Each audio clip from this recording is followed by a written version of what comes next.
Subscribe.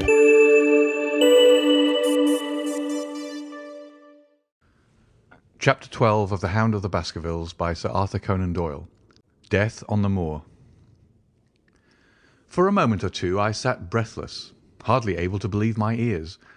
Then my senses and my voice came back to me, while a crushing weight of responsibility seemed in an instant to be lifted from my soul.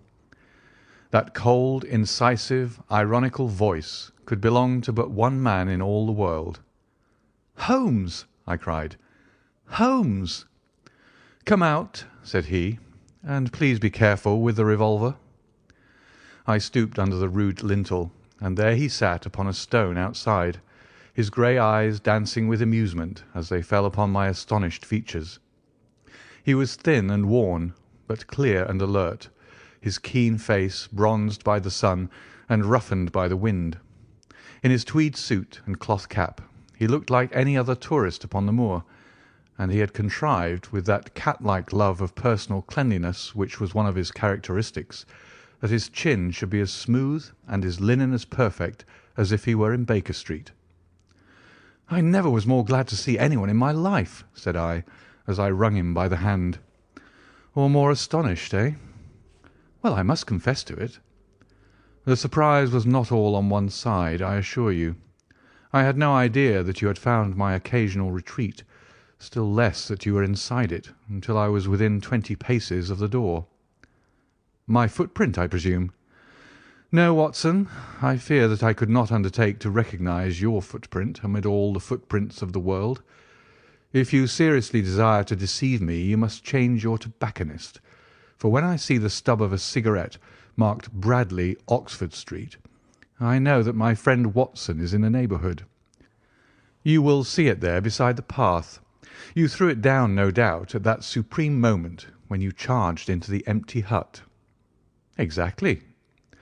"I thought as much, and knowing your admirable tenacity, I was convinced that you were sitting in ambush, a weapon within reach, waiting for the tenant to return. So you actually thought that I was the criminal?" "I did not know who you were, but I was determined to find out." "Excellent, Watson. And how did you localize me? You saw me, perhaps, on the night of the convict hunt, when I was so imprudent as to allow the moon to rise behind me." "Yes, I saw you then." "And have no doubt searched all the huts until you came to this one?" "No, your boy has been observed, and that gave me a guide where to look." "The old gentleman with the telescope, no doubt." "I could not make it out when first I saw the light flashing upon the lens." He rose and peeped into the hut. "Ha! I see that Cartwright has brought up some supplies. What's this paper? So you've been to Coombe Tracey, have you?" "Yes." "To see Mrs. Laura Lyons?" "Exactly." "Well done. Our researches have evidently been running on parallel lines, and when we unite our results I expect we shall have a fairly full knowledge of the case." "Well, I'm glad from my heart that you are here, for indeed the responsibility and the mystery were both becoming too much for my nerves. But how in the name of wonder did you come here, and what have you been doing? I thought that you were in Baker Street working out that case of blackmailing." "That was what I wished you to think." "Then you use me and yet do not trust me?" I cried with some bitterness. "I think that I've deserved better at your hands, Holmes." "My dear fellow, you have been invaluable to me in this as in many other cases, and I beg that you will forgive me if I have seemed to play a trick upon you. In truth, it was partly for your own sake that I did it, and it was my appreciation of the danger which you ran which led me to come down and examine the matter for myself. Had I been with Sir Henry and you, it is confident that my point of view would have been the same as yours, and my presence would have warned our very formidable opponents to be on their guard. As it is, I have been able to get about as I could not possibly have done had I been living in the Hall, and I remain an unknown factor in the business, ready to throw in all my weight at a critical moment." "But why keep me in the dark?" "For you to know could not have helped us, and might possibly have led to my discovery. You would have wished to tell me something, or in your kindness you would have brought me out some comfort or other, and so an unnecessary risk would be run. I brought Cartwright down with me. You remember the little chap at the express office, and he has seen after my simple wants, a loaf of bread and a clean collar. What does man want more? He has given me an extra pair of eyes upon a very active pair of feet, and both have been invaluable. Then my reports have all been wasted. My voice trembled as I recalled the pains and the pride with which I had composed them. Holmes took a bundle of papers from his pocket. Here are your reports, my dear fellow, and very well thumbed, I assure you. I made excellent arrangements, and they were only delayed one day upon their way. I must compliment you exceedingly upon the zeal and the intelligence which you have shown over an extraordinarily difficult case. I was still rather raw over the deception which had been practised upon me, but the warmth of Holmes's praise drove my anger from my mind. I felt also in my heart that he was right in what he had said, and that it was really best for our purpose that I should not have known that he was upon the moor. "That's better," said he, seeing the shadow rise from my face. "And now tell me the result of your visit to Mrs. Laura Lyons. It was not difficult for me to guess that it was to see her that you had gone, for I am already aware that she is the one person in Coombe Tracey who might be of service to us in the matter. In fact, if you had not gone to-day, it is exceedingly probable that I should have gone to-morrow." The sun had set and dusk was settling over the moor. The air had turned chill, and we withdrew into the hut for warmth. There, sitting together in the twilight, I told Holmes of my conversation with the lady. So interested was he that I had to repeat some of it twice before he was satisfied. "This is most important," said he when I had concluded. "It fills up a gap which I had been unable to bridge in this most complex affair. You are aware, perhaps, that a close intimacy exists between this lady and the man Stapleton." "I did not know of a close intimacy." "There can be no doubt about the matter. They meet, they write, there is a complete understanding between them. Now this puts a very powerful weapon into our hands. If I could only use it to detach his wife." "His wife?" "I am giving you some information now in return for all that you have given me. The lady who has passed here as Miss Stapleton is in reality his wife." "Good heavens, Holmes! Are you sure of what you say? How could he have permitted Sir Henry to fall in love with her?" "Sir Henry's falling in love could do no harm to anyone except Sir Henry. He took particular care that Sir Henry did not make love to her, as you have yourself observed. I repeat that the lady is his wife and not his sister." "But why this elaborate deception?" "Because he foresaw that she would be very much more useful to him in the character of a free woman." All my unspoken instincts, my vague suspicions, suddenly took shape and centred upon the naturalist. In that impassive, colourless man, with his straw hat and his butterfly net, I seemed to see something terrible, a creature of infinite patience and craft, with a smiling face and a murderous heart. "It is he, then, who is our enemy. It is he who dogged us in London." "So I read the riddle." "And the warning, it must have come from her." "Exactly." The shape of some monstrous villainy, half seen, half guessed, loomed through the darkness which had girt me so long. "But are you sure of this, Holmes? How do you know that the woman is his wife?" "Because he so far forgot himself as to tell you a true piece of autobiography upon the occasion when he first met you, and I dare say he has many a time regretted it since. He was once a schoolmaster in the north of England. Now there is no one more easy to trace than a schoolmaster. There are scholastic agencies by which one may identify any man who has been in the profession.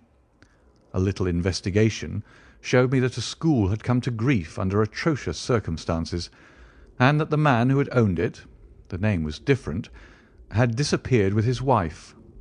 The descriptions agreed. When I learned that the missing man was devoted to entomology, the identification was complete.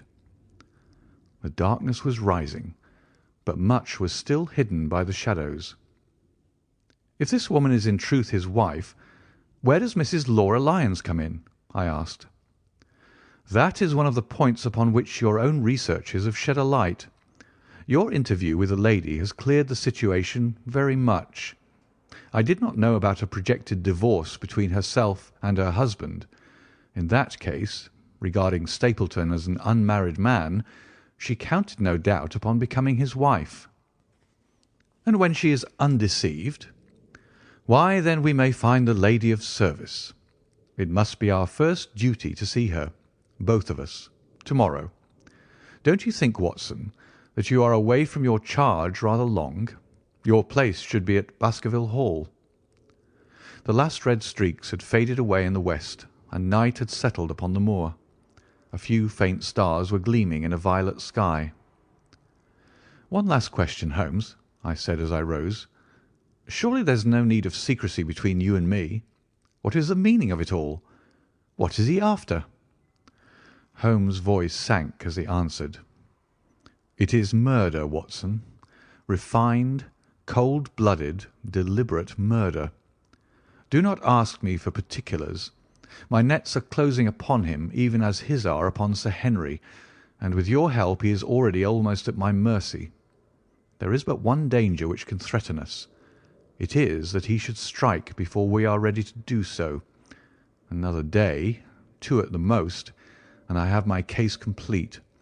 But until then guard your charge as closely as ever a fond mother watched her ailing child.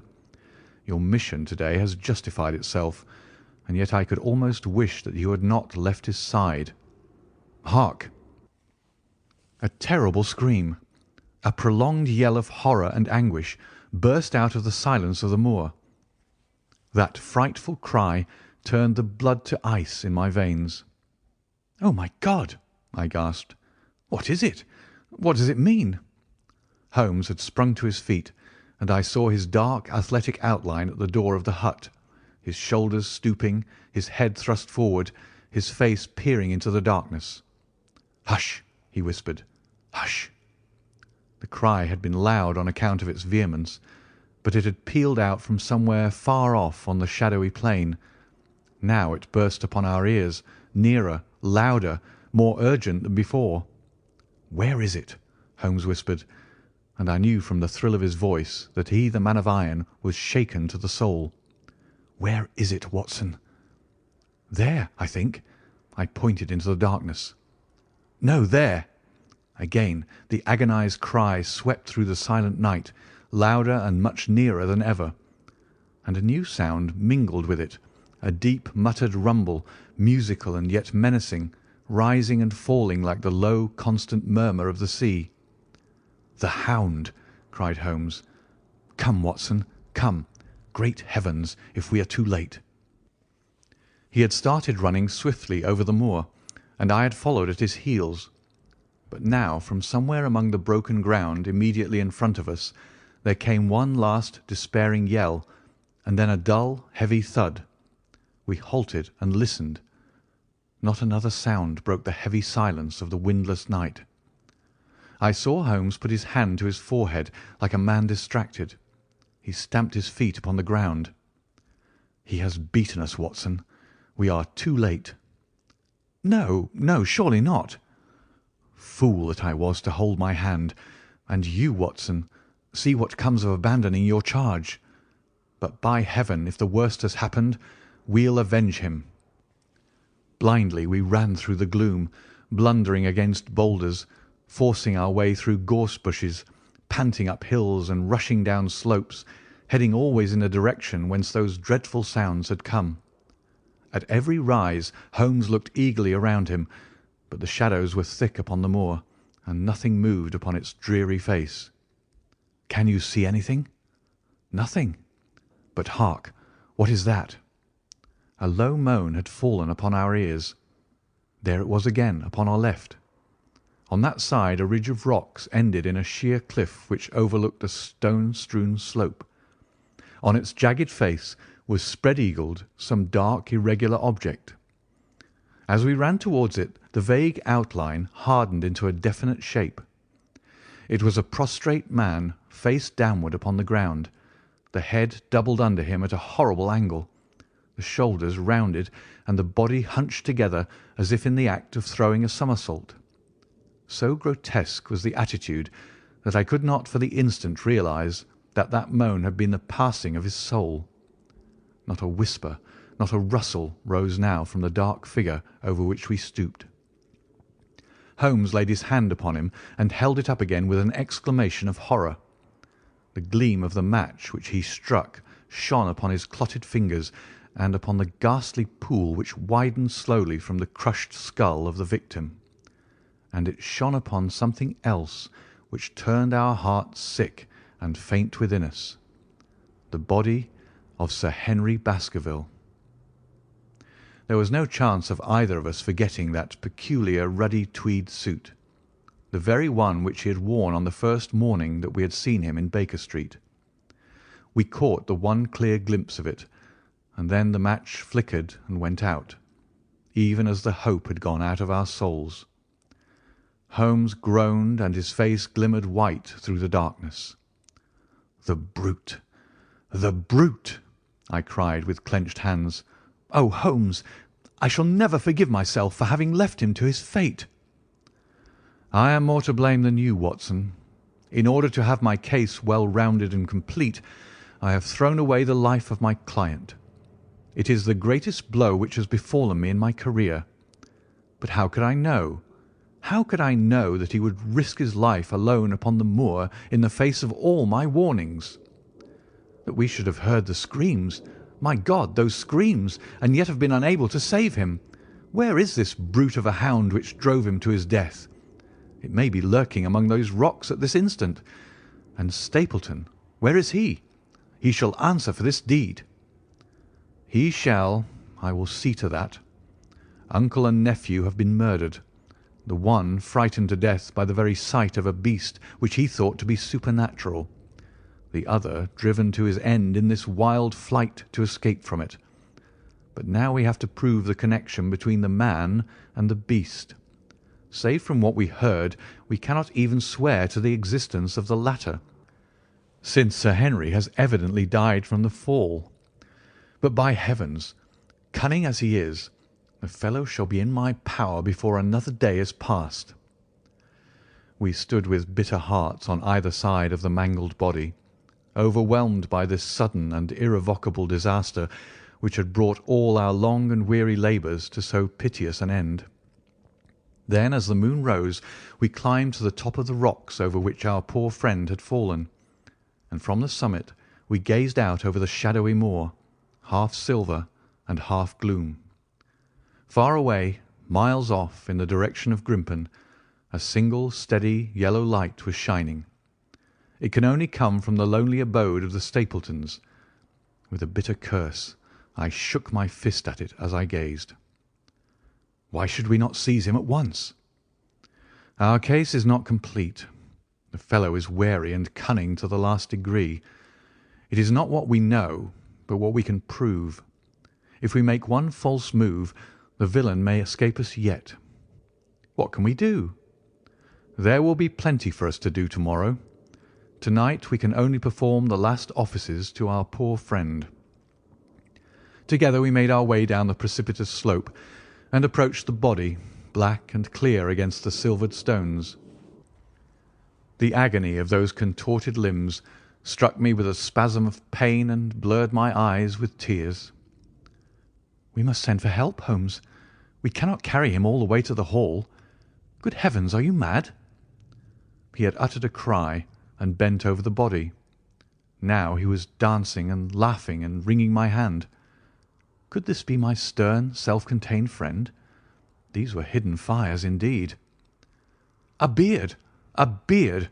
The man has a beard!" "A beard? It is not the baronet. It is— why, it is my neighbour, the convict." With feverish haste we had turned the body over, and that dripping beard was pointing up to the cold, clear moon. There could be no doubt about the beetling forehead, the sunken animal eyes.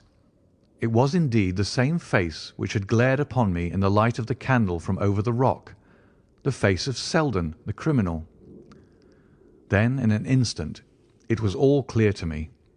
I remembered how the baronet had told me that he had handed his old wardrobe to Barrymore. Barrymore had passed it on in order to help Selden in his escape. Boots, shirt, cap, it was all Sir Henry's. The tragedy was still black enough, but this man had at least deserved death by the laws of his country. I told Holmes how the matter stood, my heart bubbling over with thankfulness and joy. "Then the clothes have been the poor devil's death," said he. "It is clear enough that the Hound has been laid on from some article of Sir Henry's, the boot which was abstracted in the hotel in all probability, and so ran this man down. There is one very singular thing, however. How came Selden, in the darkness, to know that the Hound was on his trail?" "He heard him. To hear a hound upon the moor would not work a hard man like this convict into such a paroxysm of terror that he would risk recapture by screaming wildly for help. By his cries he must have run a long way after he knew the animal was on his track. How did he know? A greater mystery to me is why this hound, presuming that all our conjectures are correct— I presume nothing. Well, then, why this hound should be loose tonight. I suppose that it does not always run loose upon the moor. Stapleton would not let it go unless he had reason to think that Sir Henry would be there. My difficulty is the more formidable of the two, for I think that we shall very shortly get an explanation of yours, while mine may remain forever a mystery. The question now is, what shall we do with this poor wretch's body? We cannot leave it here to the foxes and the ravens. I suggest that we put it in one of the huts until we can communicate with the police." "Exactly. I have no doubt that you and I could carry it so far.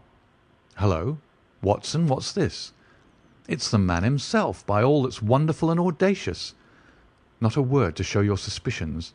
Not a word, or my plans crumble to the ground." A figure was approaching us over the moor, and I saw the dull red glow of a cigar. The moon shone upon him, and I could distinguish the dapper shape and jaunty walk of the naturalist. He stopped when he saw us, and then came on again.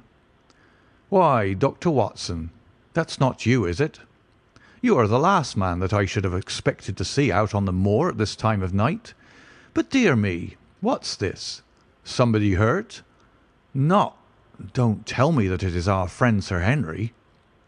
He hurried past me and stooped over the dead man. I heard a sharp intake of his breath, and the cigar fell from his fingers. Who's this?" he stammered. "It is Selden, the man who escaped from Princetown." Stapleton turned a ghastly face upon us, but by a supreme effort he had overcome his amazement and his disappointment. He looked sharply from Holmes to me. "Dear me, what a very shocking affair! How did he die?"